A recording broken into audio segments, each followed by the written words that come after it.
Welcome to another episode of It's Not What You Think. This is Rick. And this is Darren. And the last time we met, we did an episode of the canonical hours. Right. And we explored canticles. Mm-hmm. And particularly the canticles that emphasized the New Testament. And we discovered that there's a trilogy that has come down in history as being the penultimate trilogy of canticles. Yeah. And so I wanted to explore each one of them individually and have their own episode. Okay.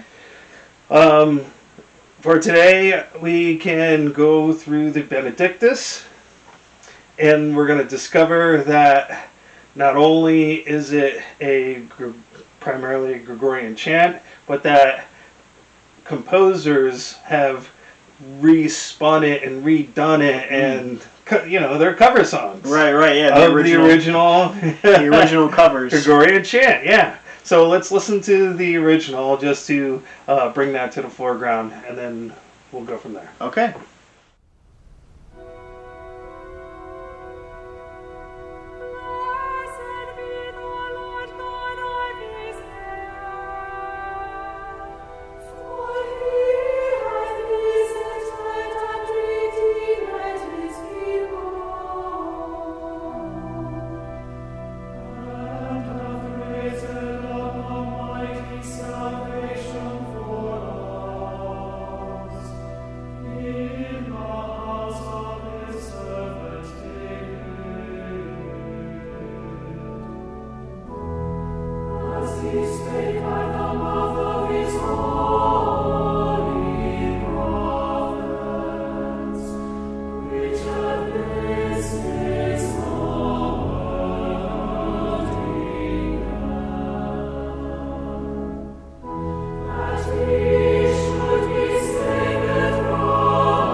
Comments?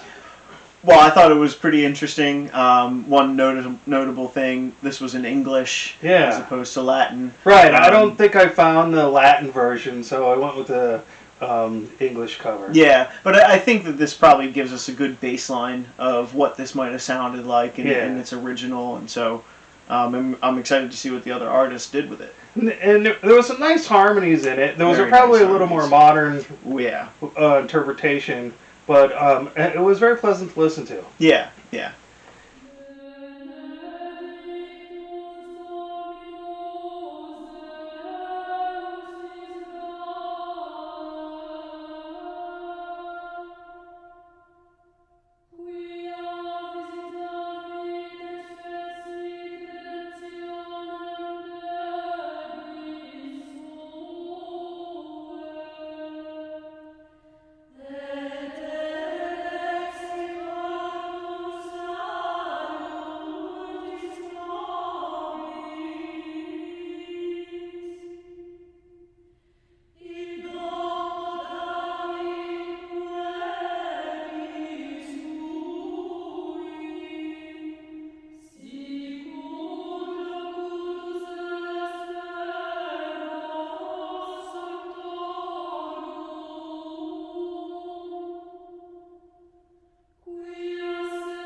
Okay, we just listened to a version by Hildegard of Bingen, written in the 1100s. Yeah, yeah. And interesting, I think that this is, while this is authentic, of course, to the time, something that is noticeable that isn't so contemporary is that vocal trilling. Yeah. I think around this time that had kind of been phased out. That's really more of an Eastern tradition. So hearing it come into the Western, especially now, the height of Catholicism with the Gregorian chants kind of taking over is really interesting. I wonder if it's just considered Western now, because Could be. remember who brought it from the East? Ambrose. Right. And that was around 600. Right. And so she's 1100. I mean, what's that? 500 years of influence. Maybe they've just integrated it and they consider it a Western, element now. Well, it's probably they probably consider it a Christian element. Yeah. They probably pull that over and say, "Oh, this is a Christian thing." Yes, I agree. But interesting, but so starkly different. And the first noticeable difference, this was in Latin. The version we listened to first was in English. Mm-hmm. That vocal trilling, obviously. But everything else, I think this is kind of this may be more close to what the original might have sounded like. And for a Gregorian chant, I thought the end had a certain climax to it. Yeah. Didn't you feel that kind of like excitement? It really, really kind of built up, and not the same way that Gregorian chant. No, I know, which is probably Hildegard's influence. Right, yeah, exactly. Well, score 1 for Hildegard. Okay. Okay, so we're going to listen to one by Giovanni de Luigi Palestrina. Okay.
What can you tell us about Palestrina? Didn't you look him up? Oh yeah, so come to find out, there's a whole style that he invented that has to do with counterpoints and harmonies. Okay, And I think let's remind the viewer what a counterpoint is.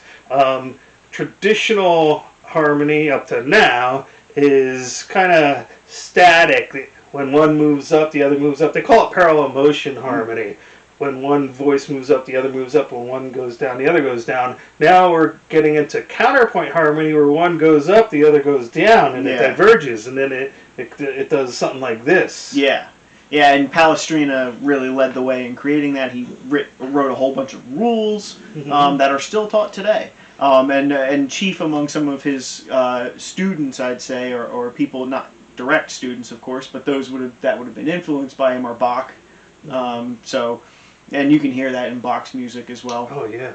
So Palestrina, and my God, what a showcase of counterpoint harmonies. And now, when you think of rules and creativity in music, you probably don't think they go together. Right. But you know what? Chess is very rigid with the rules. This piece can only move this way. This piece can only move this way. But by golly, have you ever played a chess game that's the same way twice? Yeah, no exactly. way. There's so much creativity and so much maneuverability and so much tactic and strategy. And that's what can occur when you have all these rules laid out in counterpoint. You don't get anything that's sterile or mechanic. You get creativity and passion and and you kind of think about like the sort of rigid rules versus sort of the more modern free flow, where you might have some discordant sounding music because they say, oh, screw the rules, and it really isn't orally pleasing. It's just, for the sake of art, where those rules kind of make things more, although it is more confined, it makes things more organized and thus more appealing to the ear. And science has its rules, and a lot of the art draws from science, right? So it kind of makes sense. Yeah. But Palestrina here, I mean, I think... Oh, it was gorgeous. I think he's just set the bar. I mean, way better than what Hildegard did. Yeah. That was amazing. Yeah. Well, hopefully there'll be more of him to come. Yeah, I hope so. So let's move on to another big hitter. Okay. Around the same time period, we're talking 15/1600s, and his name is Thomas Victoria. Okay.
Okay, that was Thomas, Louise, Victoria. And you know, Palestrina, Victoria, and another guy make up a trilogy of composers at this time. So it's kind of appropriate that we're compare them. Yeah. I like that. Yeah. And speaking of comparison, what a comparison this piece stands out in terms of the two vocal styles. Mm-hmm. With the soloist, almost, I'd say, like the melody is almost directly pulled out of the Gregorian style. Yeah. In the way that it flows. But my God. And then when the choir comes in, it's nice. It's angelic. It's so different too. I mean, I think it really displays the evolution of music up to this point. Right. Because everything prior to what we're getting at was sounding almost like the soloist part, and now we're at this part where things have kind of evolved, where you have these counterpart harmonies and these different voices coming in and different registers, and this was actually really pretty. Yeah, it was. Let's move to Gesualdo. Okay. Is that the third of our triarch? It is. Alrighty.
Okay, that was Carlo Gesualdo and his version of the Benedictus.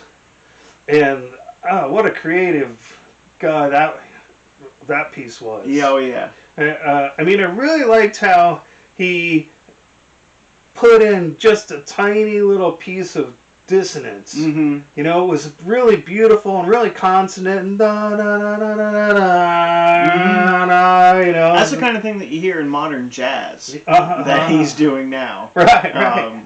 But yeah, no, you're right, and it almost like flies in the face of Palestrina's rules. You know what I mean? Yeah, I do. A little bit of dissonant harmony there, but then it resolves really nicely on the next note. So yeah, I thought it was quite beautiful. Yeah, and how crazy that all three of these pieces take the same piece of the same canticle and come up with three unique visions. Well, I guess it's like Taylor Swift and Madonna, right? Very true.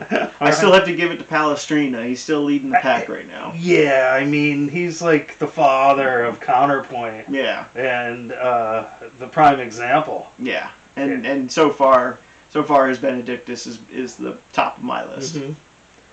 Okay, we're going to fast forward to the 20th century and listen to a version of the Benedictus by Michael Joncas, born in 1951. Okay.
There's something about that organ that is just, to me, not very pleasing.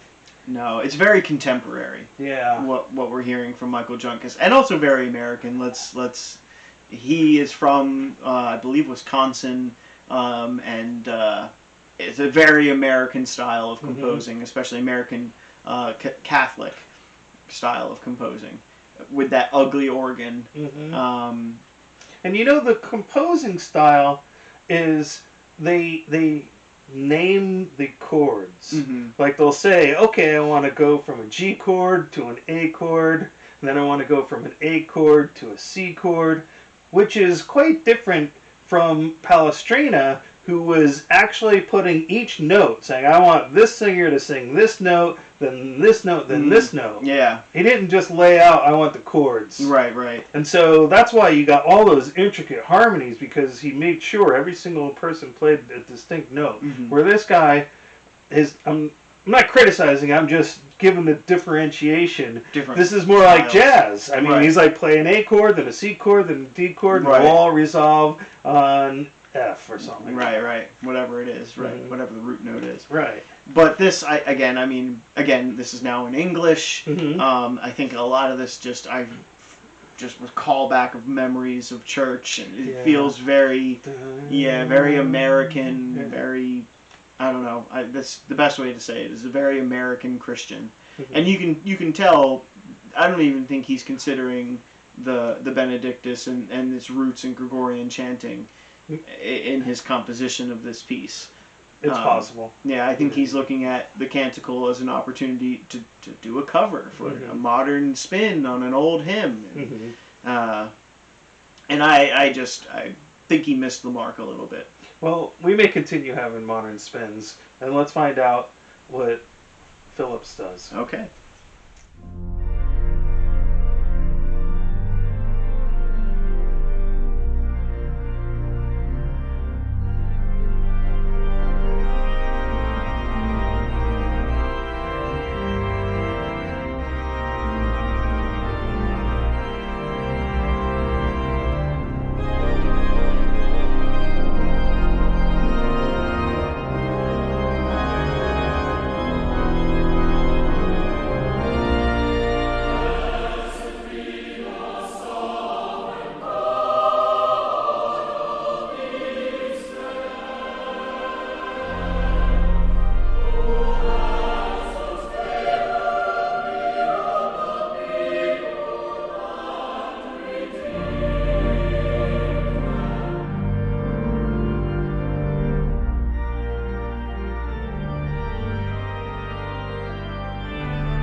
Okay, that was Craig Phillips, born in 1961, and this one featured a pipe organ, which is the king of instruments. Yeah, right. What a difference between the pipe organ and the other organ, Yeah. the electronic one we heard.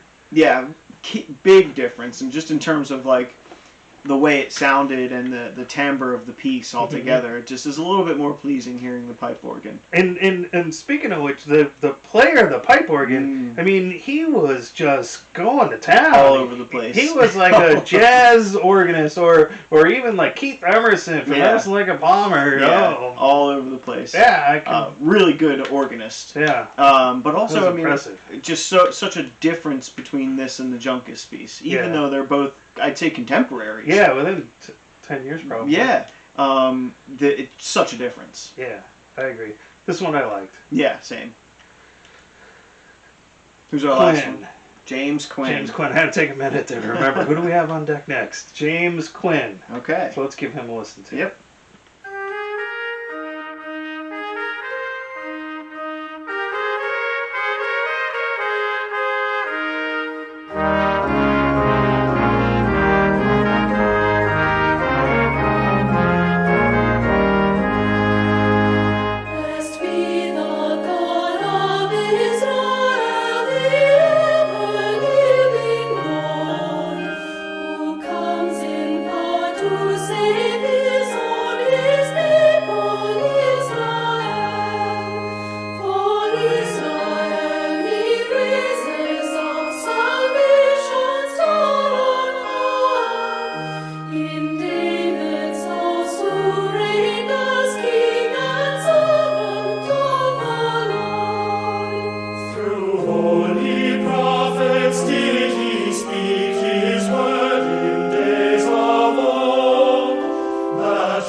And so we listened to James Quinn, the Canticle of Zachary, and you still have that ugly organ sound, in my opinion. Yeah, but I think he, again, and this also sounds very contemporary. It just reminds me of walking into church, and but the melody is kind of pleasing. Yeah, and like you said, it was no nonsense. Yeah, he got right into it. All the rest of these are flowery, right. 5 to 8 minutes long, and James Quinn just lays it. Hurry up and get in your seats. It doesn't take you that long to read the Bible. So, but I thought of all of the modern pieces, I mean, Craig Phillips' version was just really cool in terms of the music on the organ. It piqued my interest. Yeah, intellectually, where maybe James Quinn and Junkus was supposed to be a little more on the spiritual side, but I wasn't as connected as I was to. Yeah, and Quinn, I think his sounds more like a modern practice. Yeah. It sounds like something that they would play as part of the ritual of whatever they would do the Benedictus for. Whereas Craig Phillips sounds more like he's trying to do an artist interpretation of it. That's really excellent frame, because I think you're right. I think one was more practical and the other was more of an artistic. Yeah, I mean, think about from a cleric's perspective. If you're up there and listening to somebody play an 8-minute piece on the organ, the choir, that people are going to lose focus. James Quinn is like, nope, let's get in there, get it done, get onto whatever business we're doing. Okay, everybody stand. Yeah, exactly. But I liked it. I thought it was nice. Right on. I think of all the modern ones, the melody was most pleasing. Okay, let's wrap this episode up. All right, until next time, stay tuned. Bye-bye.